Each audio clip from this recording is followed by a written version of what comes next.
Vamos lá, vamos brincar de teologia. Seja muito bem-vindo ao 2 Dedos de Teologia, sou Iago Martins, você está no meu escritório e no vídeo de hoje a gente vai falar sobre política, sobre, mais especificamente, desobediência civil. Cristãos podem desobedecer à lei? Esse assunto se tornou importante a partir do momento em que em várias igrejas no mundo, principalmente nos Estados Unidos e um pouco menos, mas também presentes no Brasil, decidiram desobedecer às recomendações governamentais acerca de distanciamento social, coisas envolvendo coronavírus, fechamento dos prédios das igrejas para grandes aglomerações, assim como outras grandes aglomerações laicas, seja a necessidade de usar máscaras dentro dos cultos, impedirem que se cantem e coisas assim. O tema da desobediência civil virou um assunto importante para o ambiente religioso, considerando que agora nós temos, por causa da pandemia, certas imposições governamentais envolvendo a vida de igreja, que nem todos os pastores e cristãos concordam com elas. Por mais que eu, pessoalmente, Iago, concorde com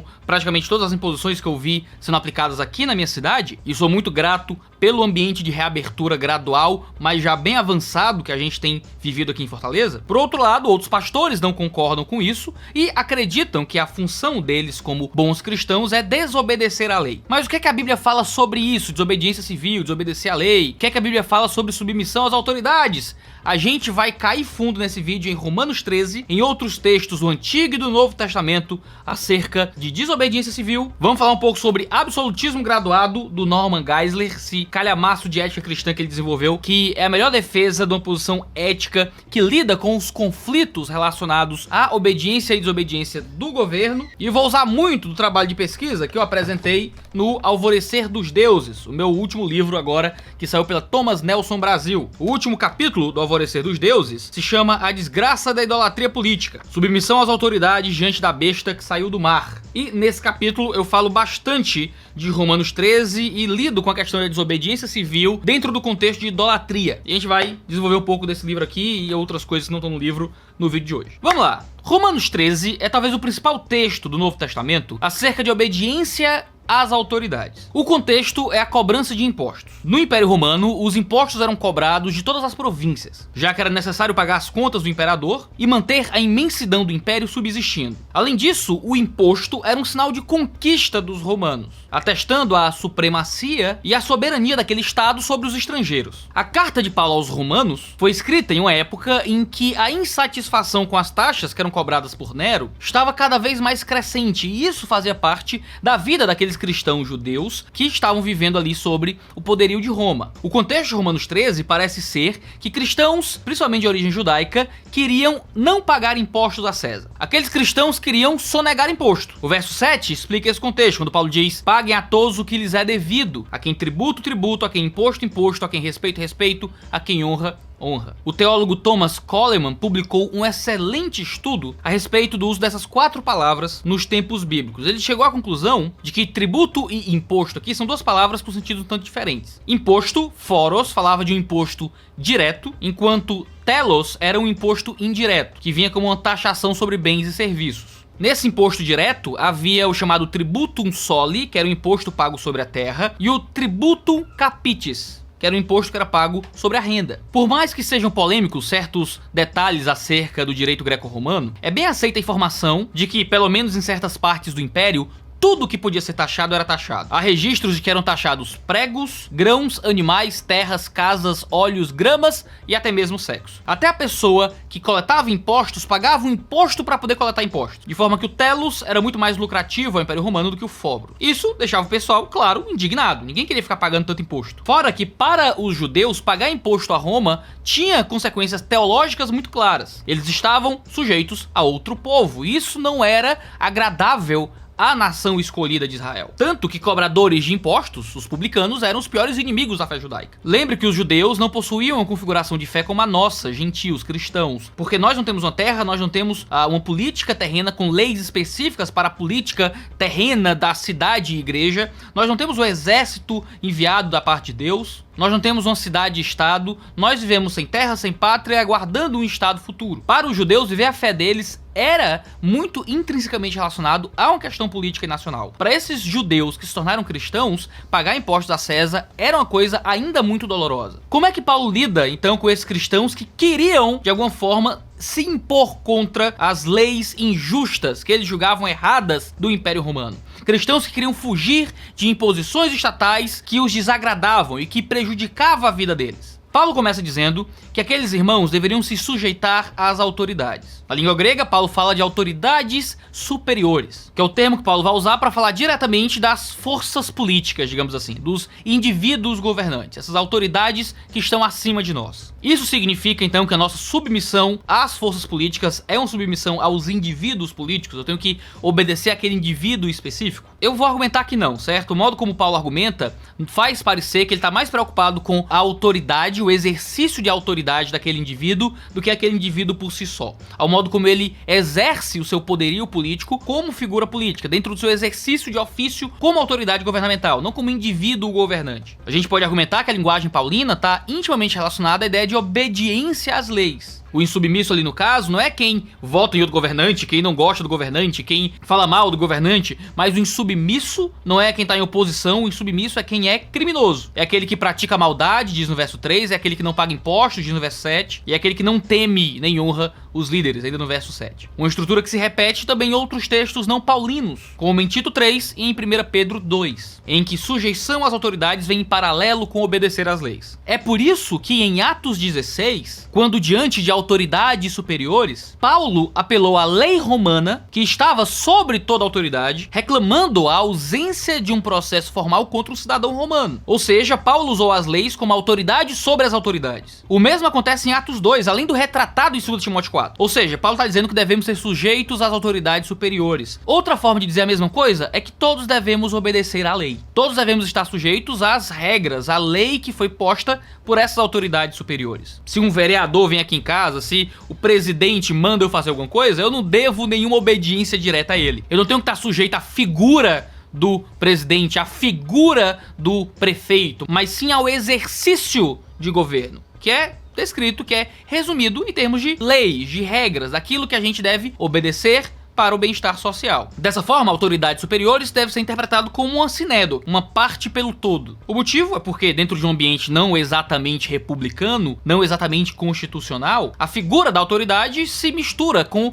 a própria lei e o exercício de autoridade. Antigamente, a gente vivia no contexto do Rex Lex, né? O rei é lei. Quando Luís XIV declarou l'état c'est moi, eu sou o Estado, ele estava justamente representando esse mesmo cenário. Era o que existia em Eclesiastes 8:4. A palavra do rei é soberana. Foi apenas com Samuel Rutherford, no século 17, que surgiu a ideia do lex rex. A lei é rei. Esse é o título do livro que ele publicou falando sobre o modelo presbiteriano e escocês de governo. Por isso que Paulo vai continuar dizendo que o governo, né, essa força de governabilidade que nos é posta diante de nós é servo. A palavra exatamente no grego é diácono. Isso está no verso 3 e no verso 4 de Romanos 13. É a palavra que é usada no Antigo Testamento para aqueles que serviam no templo. É a mesma palavra que a Septuaginta usa em vários versículos. Também fala do Novo Testamento sobre aqueles que servem ao Senhor, o que coloca essa força governamental como alguém que está aí para nos servir, para servir a sociedade. Interpretações anarquistas de Romanos 13, como escreveu Bernard Eller no Christian Anarchy em 1987, ou mesmo Jacques Ellul no seu livro Anarchie et Christianisme de 1988, não tratam com respeito a interpretação correta de Romanos 13. São esforços muito grandes por fazer Romanos 13 soar como um texto anarquista, quando na verdade ele não é. É um texto que trata com muito respeito às forças governamentais como servos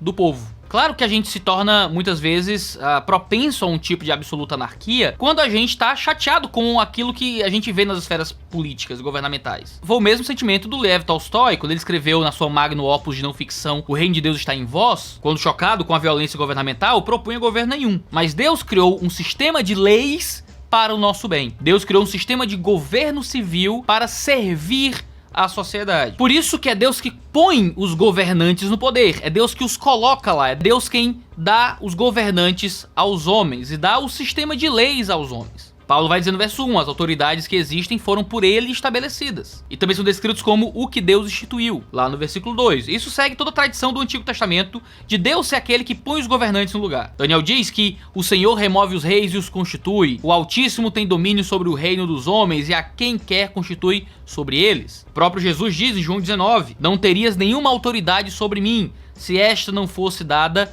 de cima. Isso significa que, a partir do momento que as forças governamentais existem para o nosso bem, Deus é quem coloca esses líderes lá para o serviço do povo de Deus, para o serviço da sociedade, a fim de que prestemos obediência, submissão. Isso não significa que os líderes sempre serão aprovados por Deus ou que os líderes sempre serão bons para o povo. Deus também entrega maus governantes. A ideia não é que sempre que um líder é posto, porque ele foi posto por Deus, ele foi aprovado por Deus, Deus também nos dá o mal, Deus também nos dá dificuldades, Deus nos dá provações, Deus nos dá sofrimentos. O fato de Deus ser soberano sobre o poderio político está dentro da questão do problema do mal, da Teodiceia. Por que é que Deus nos dá maus governantes? Mas Deus dá. Os líderes foram postos lá da parte de Deus. Eles deveriam ser bons líderes, representar o cuidado de Deus para o seu povo. Às vezes, eles não são. É interessante que Paulo está escrevendo em um contexto onde a adoração ao César estava começando a despontar dentro do ambiente romano. Quando a gente sai do primeiro triunvirato, entra no segundo triunvirato, começa ali um processo muito intenso do povo oferecendo adoração aos governantes, já que eles já produziam adoração a Roma como cidade, e as coisas vão se aprofundando até chegar em Teodócio, que foi o primeiro governante romano a cobrar a adoração de fato. Paulo começa a dizer que os líderes civis representam Deus, são enviados por Deus, são da parte de Deus para o nosso serviço. Prestamos obediência, submissão, nunca adoração. Nós não adoramos aos governantes. Por isso que ele diz que essas autoridades foram estabelecidas por Deus. Elas não são Deus. Por isso que ele vai dizer no verso 7 que nós concedemos às autoridades honraria pública, a ideia de phobos, temor, um tipo de reverência à autoridade civil, o mesmo termo que é usado para falar da honra dos filhos aos pais, ali em Levítico 19, e também timé, honra, a ideia de uma autoestima, relacionado talvez até a honrarias públicas. Paralelamente, o texto de 1 Pedro 2 diz: temei a Deus, honrai ao rei, fobeiste a Deus, timate ao rei. Enquanto Deus recebe um tipo de admiração e respeito temeroso de forma especial, o rei recebe essa atribuição de status elevado. Esse é o sentido das palavras no grego. Ou seja, o poder temporal não recebe nenhum tipo de subserviência última. Nós honramos o rei e aquilo que ele representa dentro da sua força de cuidado estatal, mas tememos a Deus. Nós temos um comportamento com Deus, nós temos outro comportamento com o rei. Até porque os líderes civis podem ser maus. Uma vez que Deus os coloca lá para o nosso bem, eles podem, ao invés de representar exatamente o cuidado de Deus, começar a representar a força do diabo. É isso que nós vemos em Apocalipse capítulo 13. Quando o governo da besta que sai do mar se ergue a partir das forças do diabo, representando Satanás, para matar e perseguir a igreja. Isso é Apocalipse 13, eu não vou entrar tanto nisso agora. Eu desenvolvo bem essa temática no Alvorecer dos Deuses, se você quiser ir lá com mais cuidado. E o que acontece? Quando então nós cristãos que devemos nos submeter a Deus, estamos diante de líderes civis que impõem leis e regras que nos desagradam, que nós não concordamos. A gente acabou de ver aqui que a gente deve se submeter a eles, que a gente deve obediência. Significa então que toda lei, por mais injusta que seja, mesmo mandando fechar igrejas e usar máscaras, devem ser obedecidas. E a desobediência civil? E sim, existe uma grande tradição cristã de desobediência civil que provém tanto do Antigo quanto do Novo Testamento. Em Êxodo 1:19, nós lemos sobre as parteiras hebreias que desobedecem à ordem real de executar os filhos das hebreias que fossem do sexo masculino. Justamente por causa dessa desobediência, o texto diz que Deus fez bem às parteiras. Deus recompensou uma desobediência ao governo civil, porque era uma ordem de assassinar crianças. Em Daniel 6, no verso 22, a gente lê a defesa de Daniel quando ele foi proibido de adorar a Deus. O único rei que deveria ser adorado era Nabucodonosor, e ao ser punido por adorar o Deus vivo e fazer isso sem se esconder, Daniel diz: contra ti, ó rei, não tenho cometido delito algum. Para Daniel, o fato de ele estar adorando o Deus vivo, desobedecendo uma ordem real injusta, não era sequer interpretado para ele como realmente um tipo de desobediência civil, porque aquela lei não teria autoridade sobre ele. Jezabel, dos tempos do profeta Elias, mandou matar todos os profetas hebreus, mas Obadias escondeu vários desses profetas numa gruta, e Deus fez bem a ele também por causa desse comportamento de desobediência civil. Pedro, já no Novo Testamento, o apóstolo, nos ensinou que se a autoridade governamental nos envia ao pecado, é melhor obedecer a Deus do que a homens. Isso está em Atos capítulo 5. Em Atos, Pedro sofreu todas as chicotadas que a lei ordenava, mas desobedeceu a ordem de parar de pregar o evangelho. Paulo escreve aos Coríntios sobre quando ele chegou a fugir de uma prisão. Em Damasco, o governador nomeado pelo rei Aretas mandou que se vigiasse a cidade para me prender, mas de uma janela na muralha fui baixado numa cesta e escapei das mãos dele. Ou seja, a nossa obediência às leis existe, mas ela não se dá de forma cega. Quando a gente olha para todo o Antigo e para todo o Novo Testamento e percebe os ambientes de desobediência civil, a gente encontra um padrão muito claro. Cristãos e judeus nunca obedeceram leis que os obrigava ao pecado, que os obrigava a fugir de ambientes de adoração real e única ao Deus vivo. Quando eles eram ordenados a matar os outros, ordenados a entregar profetas, ordenados a deixar de adorar, eles desobedeceram e continuaram pregando o evangelho e fugindo das autoridades governamentais para isso. Ou seja, nós não tratamos os líderes políticos como Deus, porque existe uma lei acima desses líderes políticos, que é a lei do Senhor a quem nós obedecemos. Foi o famoso jurista britânico William Blackstone, conhecido pelos seus comentários sobre as leis da Inglaterra, a primeira grande obra de jurisprudência inglesa, depois das Institutas de Edward Coke, que estabeleceu que as leis não têm validade se elas forem contrárias à lei maior, ditada pelo próprio Deus. Ou seja, a obediência às autoridades de Romanos 13 não é uma obediência cega ao indivíduo político, é uma obediência às leis. Mas veja, não é uma obediência cega às leis, é uma obediência às leis que não nos levam ao pecado, que não nos levam a uma ética diferente da ética do reino. A obediência não é concordar com o político em tudo, ou mesmo não fazer oposição. Veja, Jesus chamou Herodes de raposa em Marcos 13. Jesus faz uma oposição direta ao indivíduo político, trazendo uma ofensa ao seu caráter. Mas nós obedecemos naquilo que nós não somos levados ao pecado. O que é que isso nos ensina sobre obediência aos governantes e desobediência civil? Cristãos devem obedecer à lei. Cristãos obedecem à lei. Cristãos são cidadãos modelo. Nós não praticamos o mal, não somos conhecidos por sermos revolucionários. O próprio Jesus fugiu de tentativas de revolução política quando tentaram colocá-lo como rei contra César. Nós somos conhecidos por termos fundado o partido antirrevolucionário na Holanda com Abraham Kuyper. Nós obedecemos às leis, nós obedecemos o que nos é imposto pela força estatal. Nossa batalha não é pela revolução armada, nossa batalha não é pela desobediência civil, nossa batalha é no argumento, é através dos exercícios legais que estão à nossa volta, como Paulo, que falou e argumentou a favor da justiça diante de autoridades governamentais. Nossa batalha para mudar leis, para mudar realidades, é através de elegermos bons candidatos, de elegermos pessoas que têm pautas com as quais concordamos, é dentro da escala e da esfera da democracia representativa, que é o que está à nossa mão. Não é através da desobediência às leis. Nós obedecemos às leis, menos quando elas nos ordenam a pecar. Menos quando elas nos ordenam a desobedecer a Deus. Quando somos ordenados a praticar abortos, eutanásia, a parar de adorar o Senhor, parar de pregar o evangelho, parar de viver a ética da fé. Nós desobedecemos leis que nos impedem de viver o nosso cristianismo. Nós não desobedecemos leis que não gostamos. Nós desobedecemos leis que nos levam ao pecado. Se surge uma lei sobre usar máscara, eu posso discordar, eu posso não gostar. Isso está imposto sobre mim. E como um cidadão, eu obedeço às autoridades governamentais. Se existe uma lei que impede grandes aglomerações e que agora as igrejas precisam se reunir em pequenos núcleos, tudo bem, a gente obedece às leis. E se a gente discorda delas, a gente luta dentro da esfera política. A gente coloca outros representantes, manda outras pessoas para discutirem, para fazer lobby, o que for necessário dentro da esfera do que é a democracia representativa, que é o que está diante de nós. Nós não somos revolucionários. Nós damos a outra face se for necessário. Se você discorda de leis e acham elas injustas, ruins, você ainda assim, como cristão, as obedece. Dentro de um espírito pacífico, de entender que Deus organizou o mundo daquela forma e que nossa preocupação é o reino de Deus, é as coisas espirituais, é levar o mundo a Cristo. A gente passa mais tempo preocupado em pregar o evangelho, em trazer as pessoas à vida da fé, do que qualquer outro elemento da vida comum que não é tão importante para nós. Por isso a gente não entra em revoluções, por isso a gente não cria batalhas para sermos presos e criarmos cenários para dizer que estamos sendo perseguidos quando nem estamos sendo de fato, porque a nossa preocupação é a vida da fé, porque a nossa preocupação é o reino de Deus. Nós não estamos preocupados com os reinos dos homens. Não dizemos que sonegar imposto é autodefesa, porque é um nível de autodefesa que a gente não pratica. A autodefesa é um uso de força para poder evitar uma agressão contra mim, para proteger a minha vida. Quando querem levar apenas os meus bens, a gente como cristão não se defende. A gente paga os impostos, mesmo achando ruim. A gente luta para diminuí-los, mas paga enquanto eles existem. Porque são leis ruins, são leis que nos prejudicam, não são leis que nos levam ao pecado.